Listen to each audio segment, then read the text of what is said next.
Hi, welcome to God Stories today. My name's Chris Thompson. You guys coming?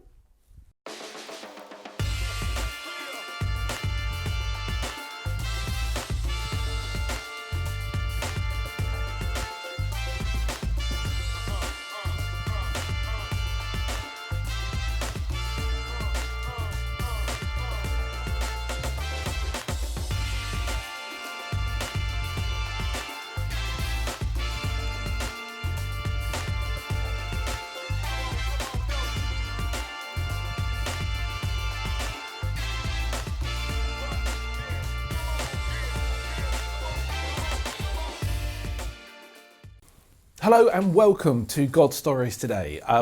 In the studio, I've got James Grier. Do you like to be called James Grier or the Reverend James Grier? James is fine. James. Now, I know James a bit because he helped out at St. Mellitus College where my wife works. You did a bit of chaplaincy work there. And you are much missed, sir. Oh, thank you. Much missed. You really are. Them. Irreplaceable. So I know you a little bit, but from that I only know a little bit about your God story as well. So as it's often the case when I'm interviewing someone, it's a ride to discovery for me as well as it will be for the viewers. We've already prayed that it will not only bless James, but all of you. So I really do hope that this interview goes deep into your heart and touches you in places that need to be healed or are places of great celebration. But either way, you're blessed. Please check us out, as I always say, on social media, Twitter, Facebook and Instagram. And at some point, I will turn this all into a podcast as well. Life has just been so busy, and that's the one techie thing that I haven't actually got quite around to just yet, although this is going to come out at a time when it might be, so do check us out. Just look for God Stories Today on all of these formats. So welcome, James. It's really good to have you. It really is. Thank you. We normally start off with a bit of a snapshot as to where the person is right now. So if you can give us just a little sort of like sense of where you're working, if you want to say where you're living, that's entirely up to you. Safeguarding and all that kind of stuff. I live at number lower. I won't give you Here's my phone number. So yeah, who are you and what are you? What am I? Wow. I'm a human being. Exactly. I live in Exeter, but as your studio is very exciting because it's in Plymouth where I originally came from. I can't believe you told everyone. I mean, New York Central. No, it's lovely Plymouth. So I lead a church called Unlimited Church, which is a Church of England Bishop's Mission Order, which is a kind of modern way of being a church without a parish. Right. And that is all about, it's multi-generational, all age, but passionately all about trying to reach young people who have little or no experience of faith or church. Right. And that's most of my life, but I'm also a diocesan youth mission enabler. So a couple of days a week trying to encourage how do we as a diocese, how do churches engage with young people across Devon. So where did it all start for you? Was it a Sunday school experience? Was it like when you were in your 20s? When did like an awareness of God bubble up in your life? So I've got a sister who's 2 years older than me, and the two of us were sent along faithfully to Sunday school every week as children. In quite I've said I'm in Plymouth, so I need to be careful now, quite a dry church, with two incredible couple who led the Sunday school. Okay. And they told us lots about Jesus. I don't think I quite got what they were going on about. I was the slightly gobby, annoying child in Sunday school. And they survived and put up with me for years until I was about 11, when they said you can go on a week's camp. I think they were probably going, just go on the camp. I was a week's camp without my parents. This is really grown up. So it was on a Pathfinder camp when I was 11 that for me faith came alive. I think I prayed to become a Christian because I'd been told to, and I was quite good, although annoying. And so I prayed that prayer but never understood it. Okay. And when I went on camp, I actually discovered what being a Christian was really about. So talk to us then about that Pathfinder camp. What's a Pathfinder camp like to start with? Yeah. Were you literally camping, or is it like more luxurious in a caravan or anything like that? No, they rent posh boarding schools and you stay in dorms. It was very, and you have all sorts of activities. It was a very long time ago, 33 years ago. So I can't remember much of the detail of what we did. I think we did outward boundy type stuff. Yeah. But the big thing for me was most of the helpers were probably uni students. So 18, 19, 20. Yeah. And what I couldn't understand is why they cared about us. Annoying little 11-year-olds. Why are they giving up holiday to be with us? I think I was conned because now I know when they were giving up holiday, they had 3 months off anyway. It wasn't a big sacrifice. So that really struck me, the fact they really cared about us as people. Then, more importantly, they talked about Jesus and relationship with Jesus and about Christian faith being all of life rather than being good and going to church. There was a dimension to their faith which overwhelmed me in, I've never known about this before. I want this. So talk to me, why was that so alluring? Because it sounds like it was more than Sunday faith, as it were, like going to church on Sunday. It was every hour of every day sort of faith. It was the fact that I live in relationship with Jesus, for Jesus, and I know him. And I'm sure my Sunday school teachers, because they're amazing, had told us that, but I'd never really seen it or understood it before. So looking at people I admired, who cared about me, and they had this understanding and knowledge of God, which I'd never really ever thought about before, was amazing. And then the last bit was, we had bedtime stories, nighttime story, your hot chocolate, and they read to us from a book. And it was a book about a bloke who ended up in Dartmoor prison, so being a Plymouth boy, close by, exciting, called Fred Lemon. And is this a real person? Yeah. And it was his autobiography, and I think he was convicted for murder. Oh, wow. He'd been in gangs in London, and he met Jesus in prison. Really? I can't remember now the content of the story, although years later he came and spoke at a church in Plymouth, and he was like my hero. I had to go and see him. But discovering that Jesus changed his lives. So having seen it in the kind of the day-to-day of these people leading the camp, but then to hear about the spectacular conversion, turning away from being a murderer and everything, was mind-blowing. So power of story. Yep. Then they didn't have these videos. No. So I had to read a book to find out. A what? So there's the power of story there, which is interesting in and of itself. But what I'm also fascinated in is that when you were at Sunday school, great though that I'm sure that was, there was, what I sometimes discover in people is that before they actually sort of see a faith in a life that's actually lived out 24/7, before they actually see the positive side of that, the actual sort of thought of that can be actually sort of like a little bit, what do you mean it's more than just Sunday? That means possibly there's going to be challenges to the way I live, there's going to be change in the way I live. It's like being a disciple, I suppose, just being a person who kind of half believes or whatever. It's like all life encompassing, as it were. And that could be quite a challenge. But for you, the key moment was actually seeing it being lived out, it would seem, and then that was actually a good thing. Yeah, absolutely. And I was reasonably bright.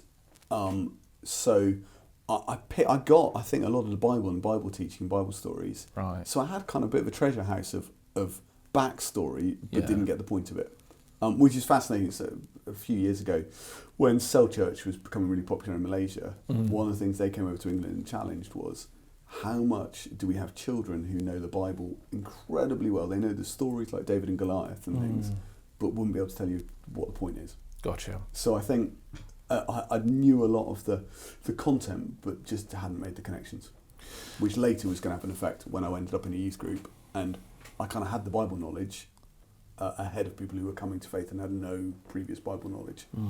So it's great. And then what happened? I mean, we took some notes, actually. We had a quick conflab before the interview. And James seems to suggest that actually the way in which that sort of panned out after this Pathfinder's experience was that you served at the 8 a.m. communion in your local church. Yeah. Talk to us about that. So I think I had this new faith. And it was just as I was starting secondary school. So it was the summer holiday before secondary school. And I was like, where do I go with this? I want to serve God. And literally ended up serving. So there was nothing else going on in it. There was the Pathfinder group. I think I probably went on for another year, age-wise, but there was nothing else to do. So I wanted to be in church as much as possible. The only option, or when I went to my vicar probably and said, how do I get more involved in God? He went, well, you can serve at 8 o'clock communion, my child. So every Sunday, from then until university and beyond, I would go and be there at 7:30 waiting for the vicar to turn up. And set up everything for 8 o'clock communion and serve every week through until the week I was married. So you had that 8 o'clock communion experience right up to the point you were married, which is just fantastic. But you also said, I think you said you started around the age of 14, a youth group. No, so I started. I was going there. if you want the full embarrassing story. Oh, totally. Embarrass away. So then I was this passionate Christian with this overwhelming amount of faith I needed to do something with. So I went to secondary school, wrote Jesus Loves You on the pencil case, literally trying to tell people they had to become Christians, constantly judging people and telling them that they shouldn't be swearing, judging people for looking at girly magazines and that kind of thing. Not entirely consistent in terms of swearing myself, in terms of looking at stuff I shouldn't have been, all of that. But kind of this battle of not having anybody to disciple me, nobody to mentor me, nobody to help me go, so this is how it's lived out. Right. Until when I was 14, my sister and I both got invited to a youth group at the big city centre church in Plymouth. And you had to be 14 to go. A guy from school, probably the only other Christian I was aware of, took us along.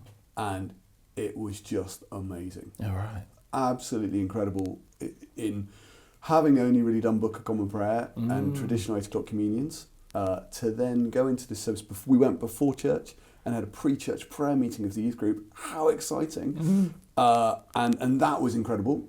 Down in a basement room which had kind of graffiti about God all over it, and a particularly stunning girl sat near me.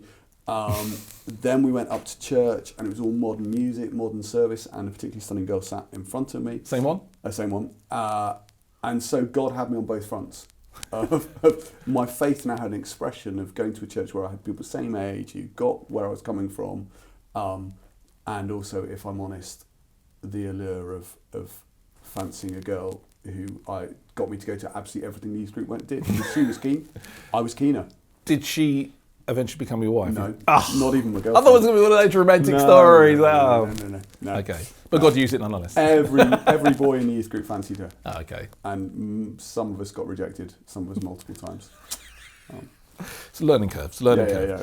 But so I was going there. That brought my faith alive. What I discovered was, as I said a moment ago, that most people there didn't really know the Bible very well, didn't have any kind of biblical knowledge or theology. Right. I had all this latent stuff I've been storing away, reading books and that, but had nowhere to go with it, other than judging people.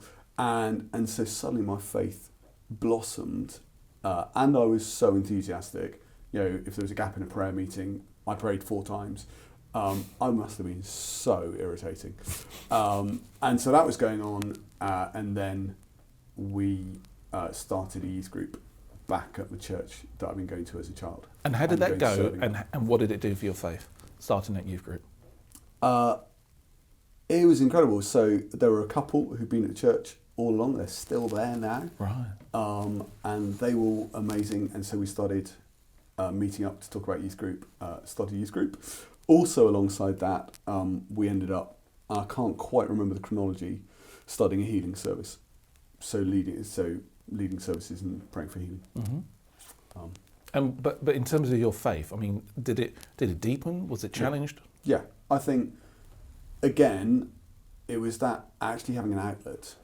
So I think there's a danger that we go to church, get involved in stuff just to feed ourselves, and we become fat Christians. We become kind of slightly stagnant because it's all about me. It's consumerist. Whereas even at that age, without realising it, I think having an outlet to serve and to give expression to faith was massive. And having not had that for the whole time I've been a Christian, that was where it felt like it came alive.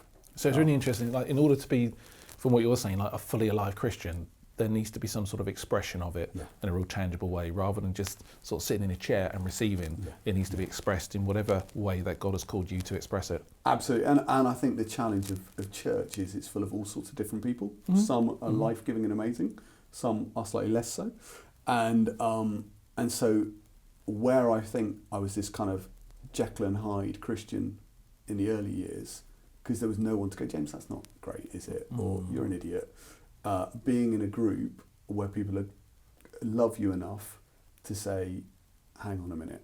I have an abiding memory. One of my sister's best friends at one point took me to one side and said, James, your prayers just, are you praying? Because your prayers when you pray at youth group just sound quite empty.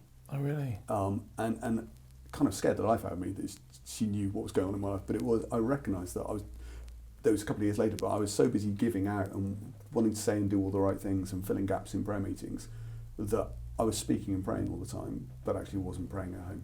Oh, see. And she discerned something of that. And I think just having someone like that go, come on, what you do up front has to match what's going on behind the scenes. Gosh, these journeys, these points in our journey are so pivotal, aren't they? So were there any moments along this journey of to where we are now, starting youth group and what have you, of challenge, of asking, what it's all about? Were there any sort of dark nights of the soul sort of moments, or wonderful successes that came through, like seeing God move in any sort of way? Gosh, yes. If you're willing to share. Yeah. I think a lot of it was incredibly positive. Okay. I think two massive things were I was an obnoxious teenager, precocious obnoxious teenager, and the fact I was trusted. Yeah, you wouldn't be able to do it now, but and I don't know. I have a roast interview. I think our leaders were amazing and had full of faith. I'm sure they were. I wonder whether actually they were just, we've got to channel this kid's energy rather than winding us up. So for this example, they got us going out doing door-to-door evangelism in Down, kind of fairly rough estate of high rise down in Devonport, or Devonport Road down the road, and you couldn't do it now for safeguarding, because I used to go and visit a guy who was an alcoholic, and he'd lock me in the flat with him, or I'd go in door to door and talk to him about Jesus. I could have died, but that incredible, and I didn't have the knowledge really. I don't, to know what to do with him, but all I knew was to pray. So that was amazing, and I used to share my faith at school a lot, and our youth group was really exciting. We had a guy who worked in the youth group, one of the volunteers, who worked for a stage lighting company. So back in the day, he had tech we couldn't imagine, like walls of TVs. And so we would have the most amazing discos as a youth group, which meant we became really popular. Right. So loads of guys from my school came. We had a massive number of guys become Christians. The challenge of that was, and then quickly watch them fall away. Really? And I think there wasn't the embedding into what being a Christian looks like. It was the conversion was what it was all about, not discipleship. And also, we were at a vulnerable age where girls and clubbing became a driving thing. So it's way more exciting to go to a nightclub than come to the church disco. And sex and alcohol. And then I guess, which maybe is kind of the legacy of what I said early in my faith, the sense of judgment that I've had sex with a girl, so I can't go to church anymore, or I'm being disapproved of because I'm going out drinking. Yeah. So lots of guys wandered because they didn't feel welcome anymore, or were going, I prefer to be over there. Yeah. And we never managed to bridge that gap of going. Looking back now, do you think, is there an answer to that? Is it? In my world at the moment of young people, I think no. I was going to say, And some of that is people have to have freedom to make choice. A bit like the prodigal son. The dad was actually really out of order. Right. He knew his son was going to waste the money on stuff he really shouldn't do, like women and alcohol, and yet the dad loved him enough to give him the money and the inheritance to go off and do it.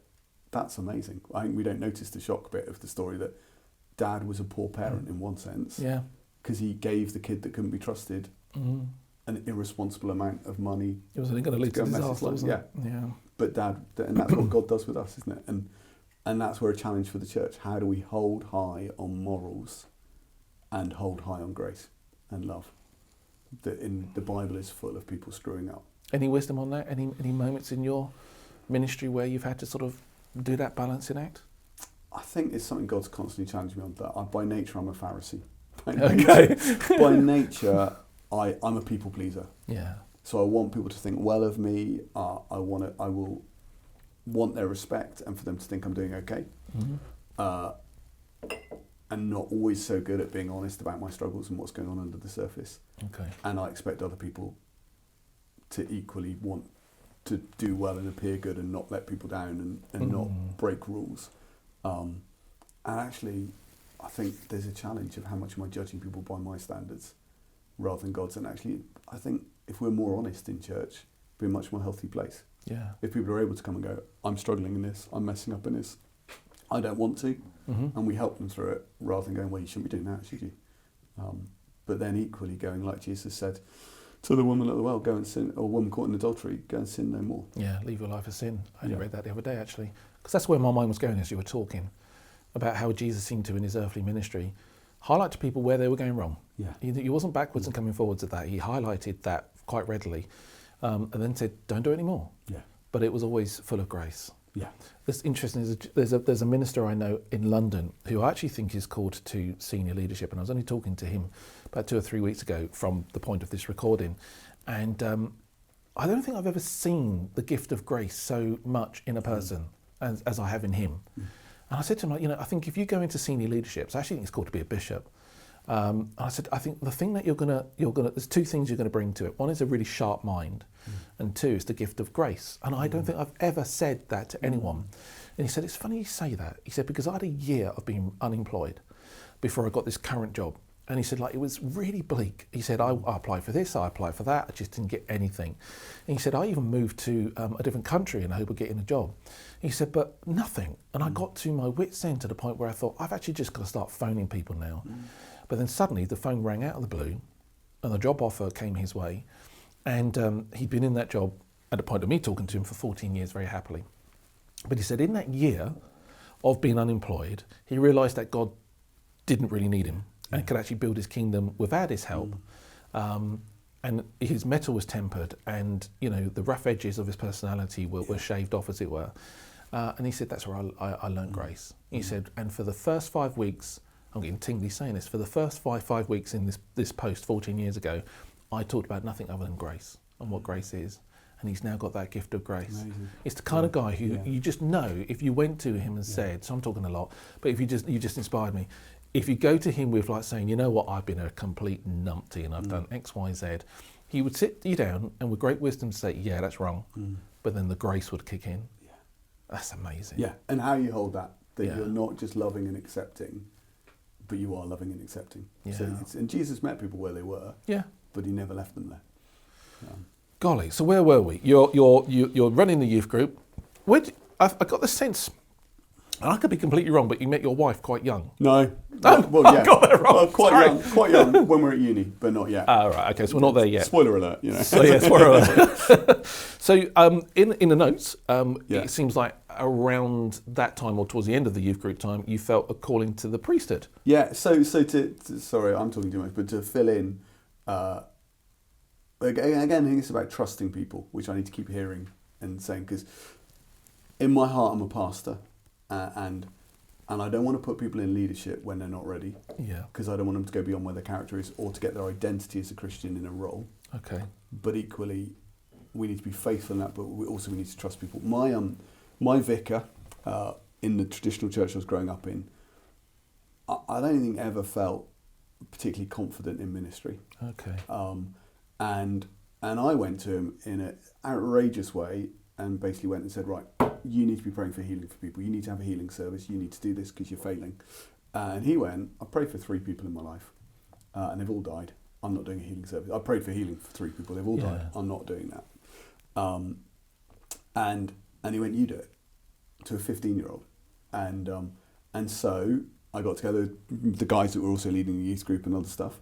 And we started a healing service. For me, my real agenda was I really wanted to make space for God.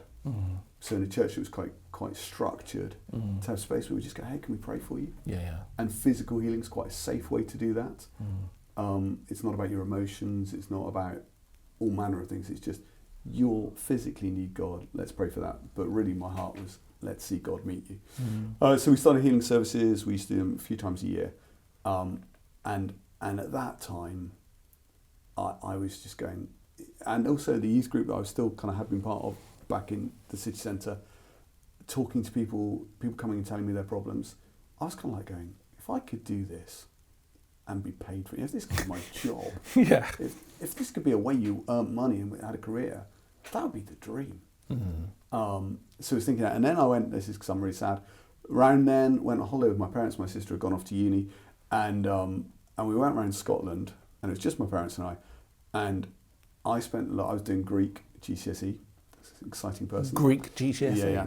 And I was sat in the back of the car looking at a book on how to do Greek New Testament Greek, and I was like, this is amazing too. This is like, this, what I'm learning at school is relevant to my passion that I'd love to do this as a job.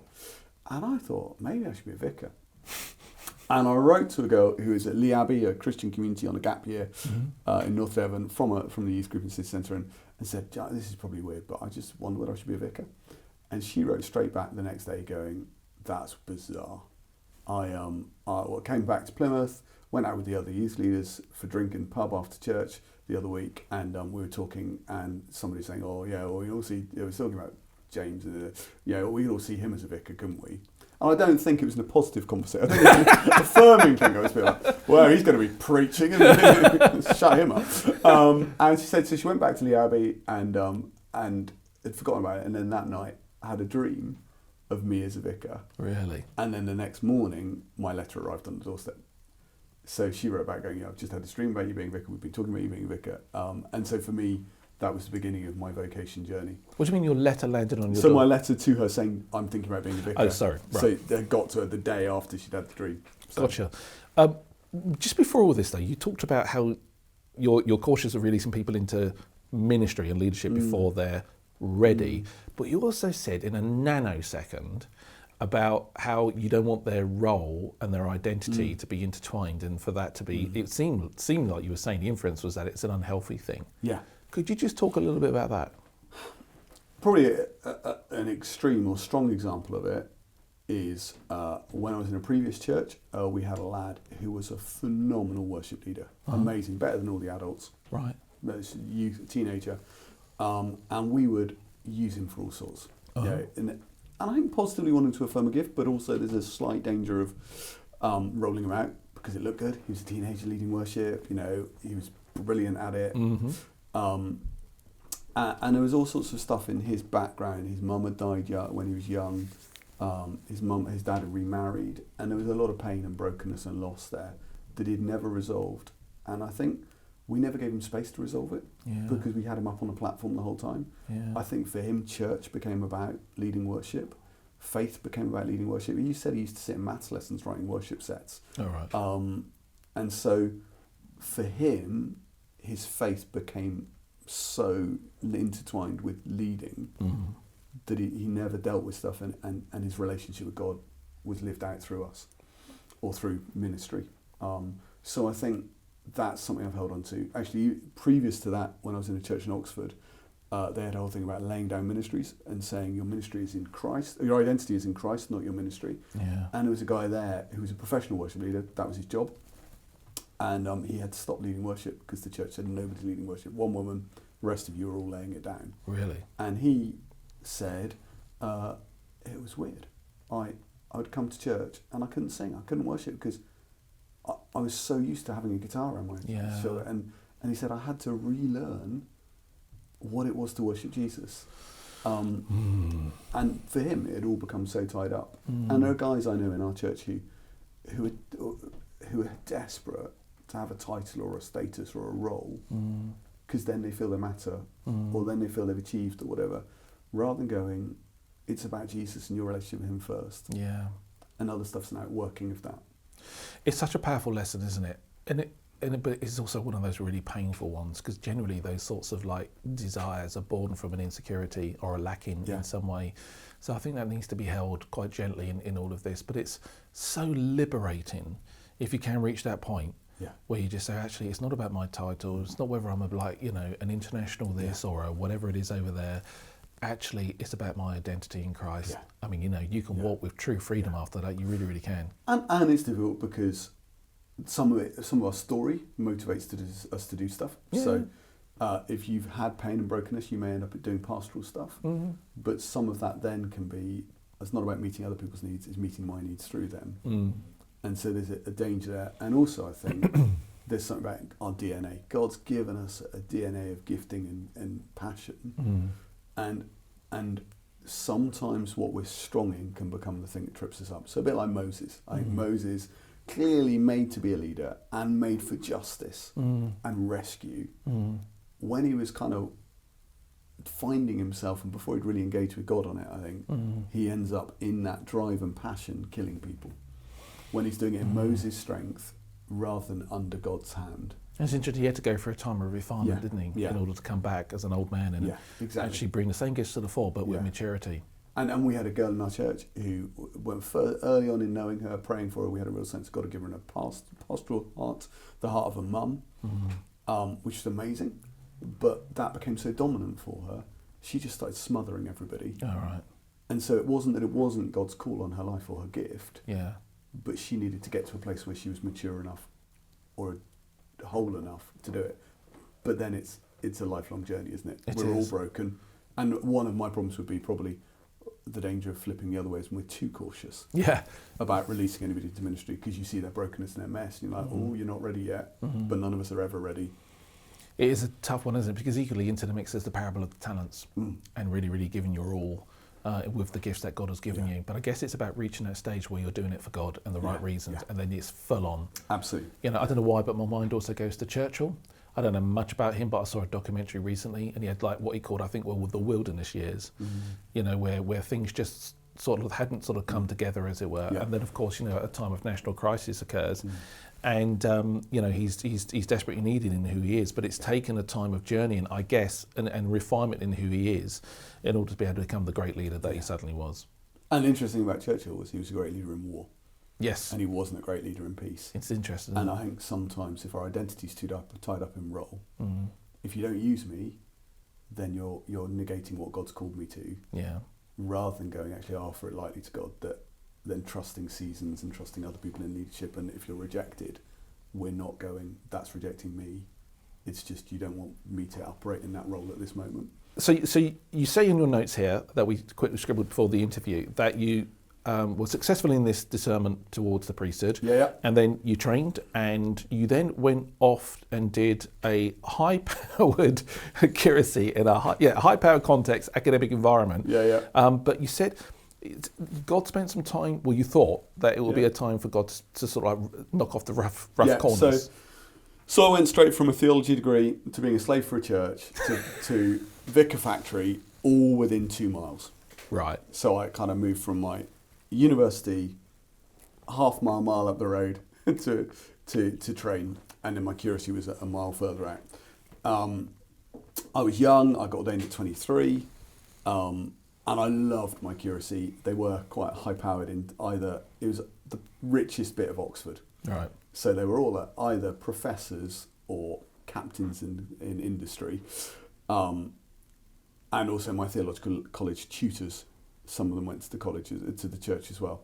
So that just was full on learning, preaching, learning to do ministry. The end of that time I was like, I don't think I know where my weaknesses are as much as I should. I look around at other church leaders, either messing up or even the great church leaders, where their shadow stuff, their blind spots, echo across the whole church. Right. And in leadership, you attract to yourself the people who are like you, and you create a church in a caricature of you if you're not careful. Or even if you are careful, I think there's an element of that. So I was like, I need to go to a place where I'm going to discover how I lead, what I lead like before I dump it on a congregation. So what happened? So through a whole series of events, ended up being an associate vicar in a church in Birmingham, and getting so caught up in the life of the church and the wonder of what was going on and more responsibility and loads of pastoral work that I spent 4 years probably not engaging with any of my mess. Right. So and then I was kind of at the point, we were loving it again, totally immersed, weren't planning on leaving. The Bishop of Birmingham called my wife and I in and said, right, I want you to look at the church. And it was totally the wrong church for us. Oh, right, okay. Bishops, what are bishops now? so he said, you need to go and look at this urban priority missional church. And I was like, no, in a humble way, because I'm a pastor, I'm a disciple, I'm not an evangelist. Which is interesting if you rewind to what I was saying earlier. Yeah, when I was doing door-to-door knocking and everything, as a teenager, I was a passionate evangelist. I got my fingers burnt by people being upset with me and my peers and that, and being mocked, and them all falling away from faith. Yeah. And I think I never resolved that. So I just gone, evangelism's not for me. Okay. Become a pastor. And the bishop went, 2 things. One, he said, actually this church is known around the country as being a missional church, but it hasn't ever been invested in the centre. So I want a pastor to go in and invest in the Christians so they can be more effective in the mission. They've got them out of mission, they just haven't got discipleship. That's why I'm asking you to. And 2, he went, you evangelicals, you're so arrogant, you think it's up to you. Really? You said that? You need to say, listen to what God might want you to do. It was John sent to me. He said, when the chief speaks, you listen. And so we looked at it. And bless him, he was right. Wow. We needed to look at it, but he was wrong about the church. Oh, I see. But by him doing it, we had young kids, we were settled in. He totally messed us up in our roots and made us go, oh wow, we shouldn't, this isn't enough, we need to do more, this isn't. And he totally messed with my concept of comfort. So we started looking at jobs. And what happened? And so we're looking at jobs, and we looked at all manner of the obvious next choices. Yeah. And we looked at kind of middle of the road evangelical church, which ticked all the boxes, but was just didn't excite us. We looked at a very wacky charismatic church where I would have been telling them to calm down, and just brilliant, beautifully in all these jobs. It was, rather than being rejected, it was just such a fantastic, it's not right. So the one of the churches they just went to Liz particularly, went, your husband's so quiet. Yeah, we just don't think he'd be a strong voice here. And Liz I don't see you as quiet. Exactly. Liz went, well, if you're going to criticise him for one thing, that's not it. So this job probably isn't right for us. And the other one, the original Birmingham job, we went for a chat with the church wardens, and they got rung by the archdeacon that afternoon and said, if you're meeting this guy, that's an interview, that's not a chat. So we walked in for a cup of coffee and turned out we were being interviewed. Wow. And we had this interview, and at the end we prayed, and one of the church wardens went, I never get this, but I just have 2 words come to mind. And he shared them, and before Liz and I walked in the door, she'd said it all comes down to one thing, and I'd said it all comes down to another thing, and he basically spoke both those 2 things. Are we allowed to know what they are? Liz's was about, Liz's was about home, and whether we could feel it was a home for us. And I was like, don't be so superficial and materialistic. and mine was something far more spiritual and profound that I can't remember. Of course. And it was kind of God going, if this doesn't feel like a home for you, it wouldn't be right, was one of the words. And the other one was whatever I was worrying about. So we were just like, definitely not right then, is it? So we looked at all these jobs, and then I went to Soul Survivor in the summer. And good old Soul Survivor, love that. Yeah, and Liz had a sense, I was there without her originally, and Liz had a sense, oh, James is going to be offered a job while he's there. Stupid thought, never going to happen. We had a massive outbreak of diarrhoea and vomiting. I was the on-site pastoral person. And, so not you then, it was others? No, not me. Like, on the site, literally, they map it as Soul Survivor. If you never know, it's a good job it's closing, because now you know it's secret. They have a map in the medical centre, and if DMV starts breaking out, they map where it's happened. Oh, wow. So they can see the spread. It's beautiful.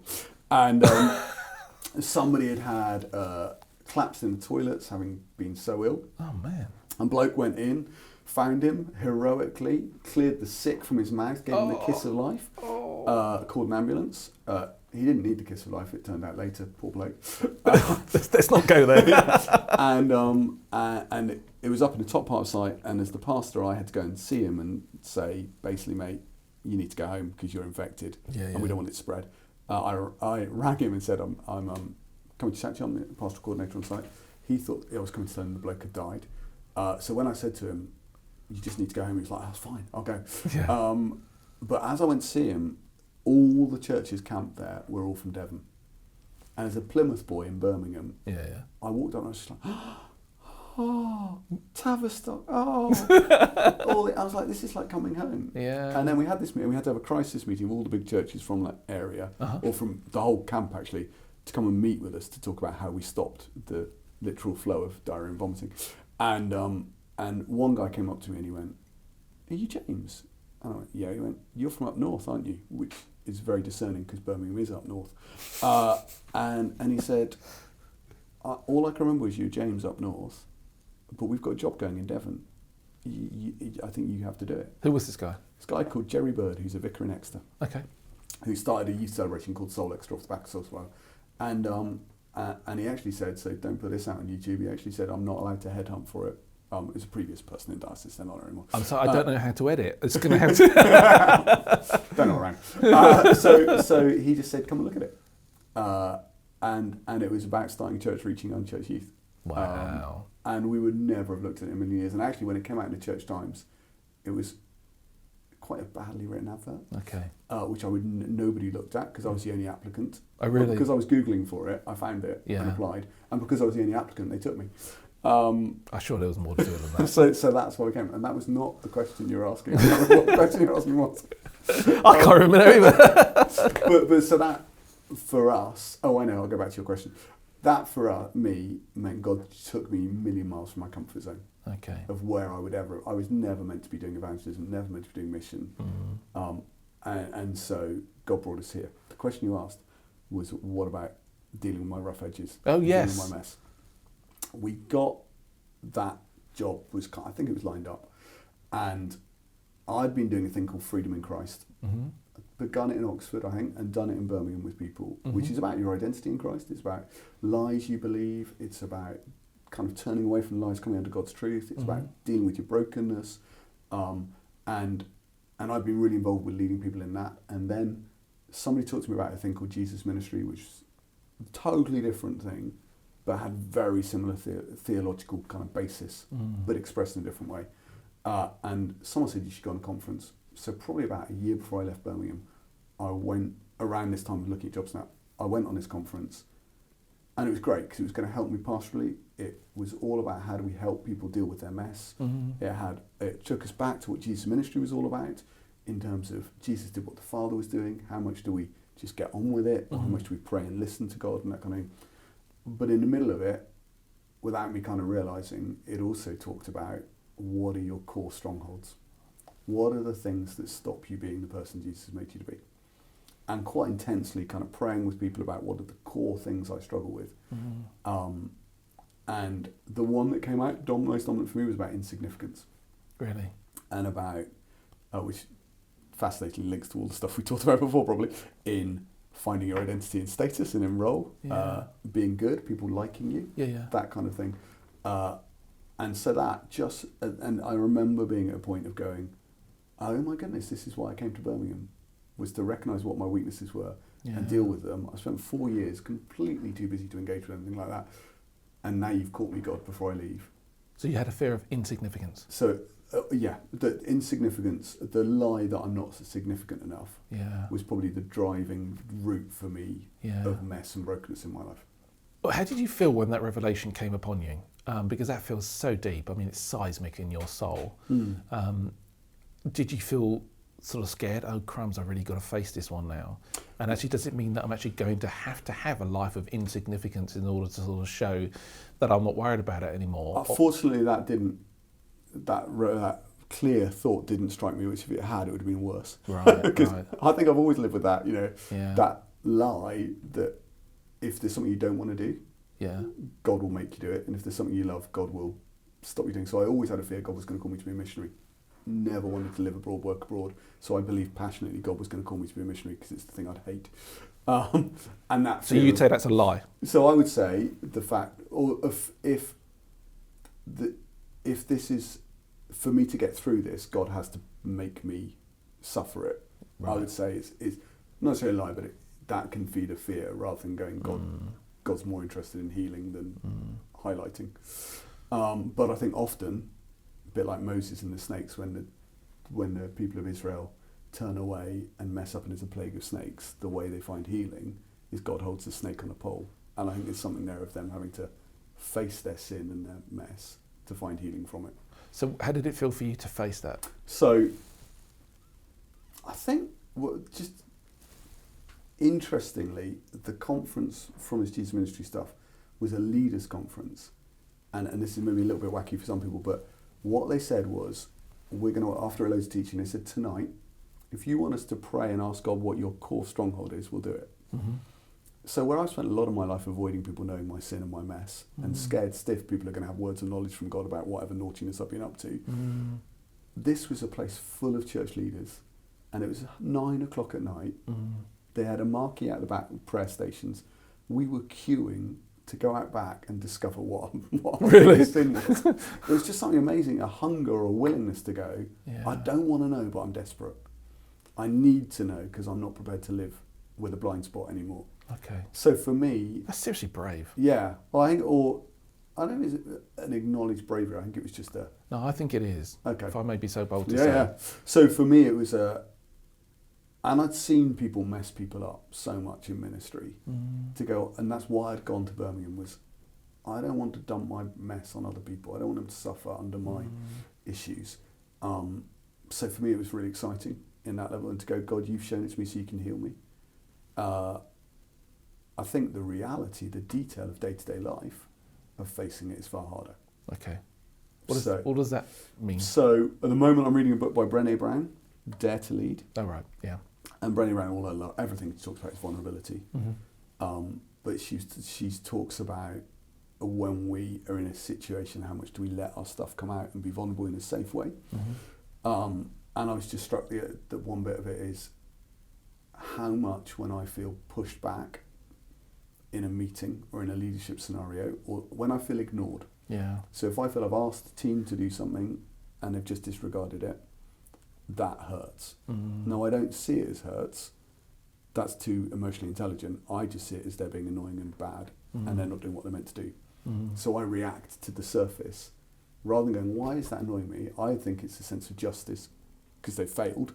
Rather than going, you're pressing my insignificance button because I've clearly asked you to do something. Gotcha. My opinion doesn't matter. I must be insignificant. That's not okay. So I push back hard.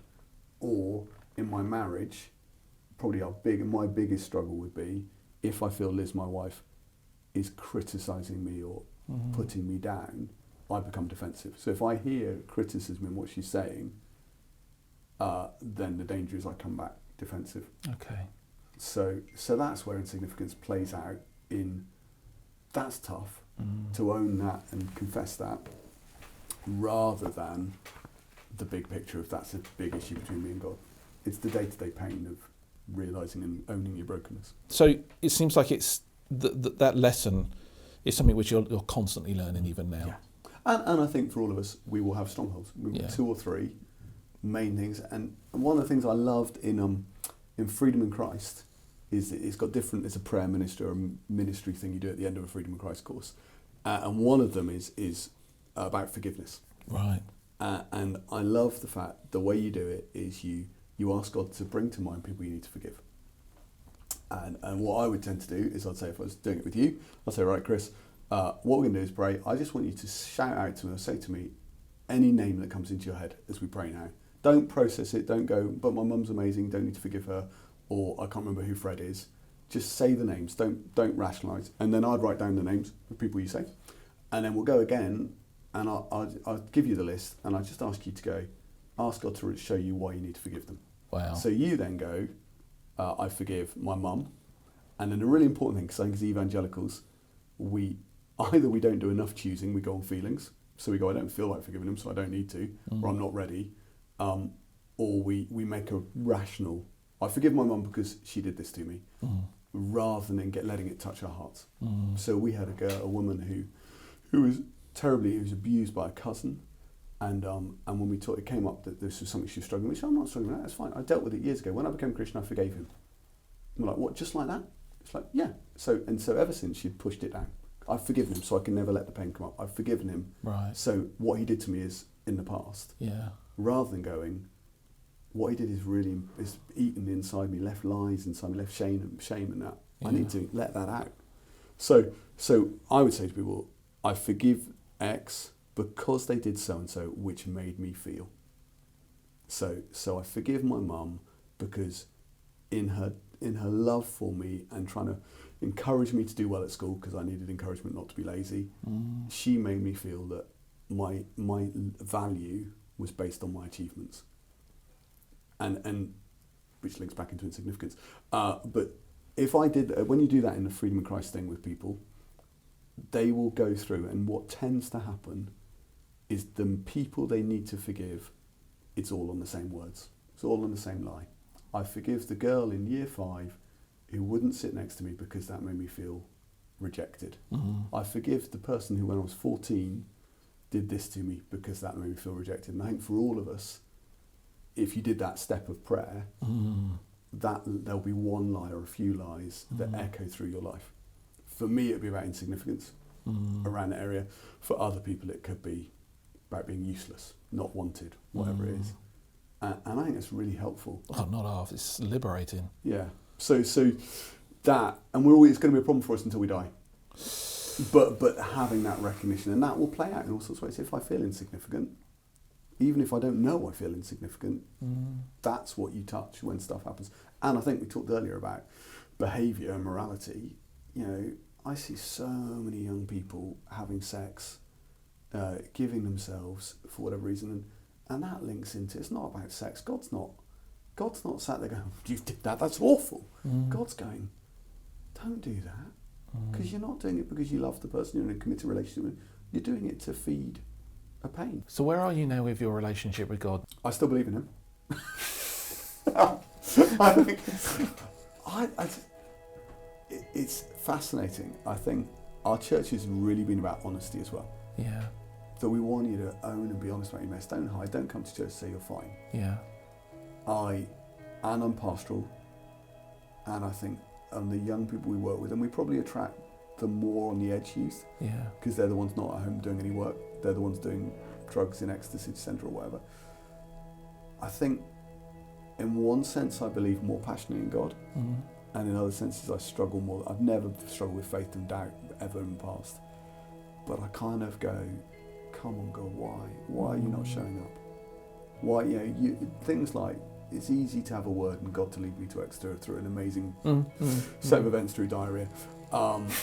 Why? And I pray for a young person and we hear what God's saying for them. Why do we not see the intervention more? Why do you not bring more healing? Or why are some of our Christians struggling with the same brokenness and pain that they've had for years? Why is it not working better?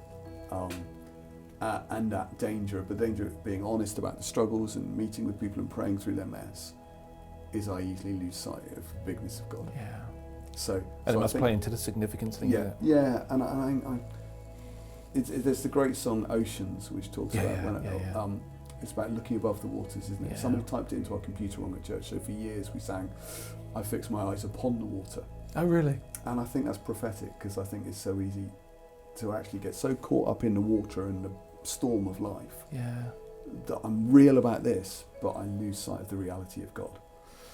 And I think I have to, and our verse for the church, which we've had the whole time since we began, is Hebrews 12. Let us run the race marked out for us with perseverance. I want every young person, every adult, to know who they are and be that person, not looking and going, I should be more like them and I should be doing hurdles when I'm a sprinter or whatever. And throw off everything that hinders and the sin that so easily entangles. I want to help young people lay down the baggage and the labels they carry, and I want them to stop the stuff that's destructive in lives, the sin that wraps around them and trips them up. But then it says, and fix our eyes on Jesus. And the Greek there is about ripping your attention back. So it's not a kind of devoted, lovey, gazing lovingly at Jesus. It's actually actively going, I've just got to look and stop looking over there and look at him. And I think that's what God's trying to teach me. How do I hold to where I am, but learn to fix my eyes on him again? You have been amazing. Really, I hope that's not too gushing a thing to say from bloke to bloke, but you've been really amazing, and I get the sense that this interview is going to touch the hearts of many, many people out there. It certainly touched mine. And I thank you for your honesty, and I hope I can actually be as honest with myself and with God as you've been in this interview. It's been really, really inspiring. It really touches, so thank you. It feels incongruous to actually say, can we play my spotlight game at the end? But what the hell, let's just go for it. Is that all right? And then hopefully, if you're willing, you can pray us out. It's just a little game that I just like playing at the end, and it's just some short fire questions. I'm going to open up my iPad now, but I've heard some text come in, and I'm a bit concerned that actually by opening up my iPad, it's going to ding all over the place, but I want to get the questions right, so here we go. So if it dings, I'll turn it off. Okay, so it's just some fun questions, okay? Great. Okay, here we go. Film star crush. Film star crush? Don't think I have one, but Kylie Minogue probably would count as a film star. That's fine. That's actually a good one. Kylie Minogue, yeah. Secret pleasure? Gardening on a big scale. Really? So I don't like flowers and faffing around, but digging a pond, something like that, where you know what you've done at the end of the day. Yeah, it's a real feeling, it's a satisfaction. Yeah. I used to be an upholsterer, and it was wonderful at the end of the day. So I made that. That was really, really cool. I get that. Favourite cereal? Probably something that my wife wouldn't want me to have. So, like chocolate, something. Yeah, something's gotcha. not good for me. Dark chocolate or milk chocolate? Dark. Really? More and more sophisticated, but highly of course you are. More and more people saying dark, much to my dislike. Can you reverse park? Yes. Because if Well you done. can't, you shouldn't be able to drive. You'd think, wouldn't you? Have you ever seen an angel? No, but I've come close to not seeing, but I've seen stuff. I've seen angels doing stuff, I think. Interesting. Another interview, I sense. You're in heaven for the first time. Yeah. And For the first time. Surely you go to heaven once. yeah, okay, right. Oh, you arrive. Okay. It's your arrival in heaven. That's what I mean by the first time. Yeah. And you meet Jesus face to face. What's the first thing that you'd like him to say to you? Well done, good and faithful servant. Yeah. But probably that's actually not what I should want. What do you think you should want? No, I think well done, good and faithful servant is probably what I would want. Uh-huh. I think what would be better and probably more likely is him to just say, welcome, I love you, or something. Something about a relationship rather than you've done a good job, which fits in with all we've said in this interview. Yeah. I think he's going to say you're significant in a way that you've never, ever, ever experienced it before. You arrive in heaven for the first time. And you meet Jesus face to face. What's the first thing you'd like to ask him? Oh, I think, I don't want to be super spiritual theological. Why not? I think probably I won't want to ask him anything. Yeah. When I meet him face to face, Just a look all in his of eye. that will fly out the window. Yeah. At the moment, I probably want to say, why didn't you do more? Bless. I recognise he did quite a lot on the cross, but just almost, why didn't you intervene more? You arrive in heaven for the first time. Yeah. Last one on that one. Who's the first family member you'd like to meet? My dad. Bless. You've been a brilliant, brilliant guest. You really have. Again, thank you for being so honest. Would you be willing to pray us out? Yeah, brilliant. Thank you. Lord God, thank you that you know every single person that will watch this video. Lord, you know Chris and I intimately. And Lord, thank you that you have made us to be the people you've made us to be. And Lord, I pray that each one of us would know who we are. That we would run the race marked out for us, not wishing we were different, not wishing we were more like someone else, but truly being ourselves. Lord, that you'd help us to throw off everything that hinders. The lies, the labels, the experiences, the pain we carry, the brokenness. And Lord, that we would throw off the sin, the choices, the lifestyle that we so easily take on to cover our pain or to defend ourselves. And most of all, Lord, that we would fix our eyes on you. That we would rip our attention back to you for everything else. And know the truth that you are the beginner and perfecter of our faith. And Lord, as we live following you, then we'll see you, Jesus, doing more than we could ask or imagine. Amen. Amen.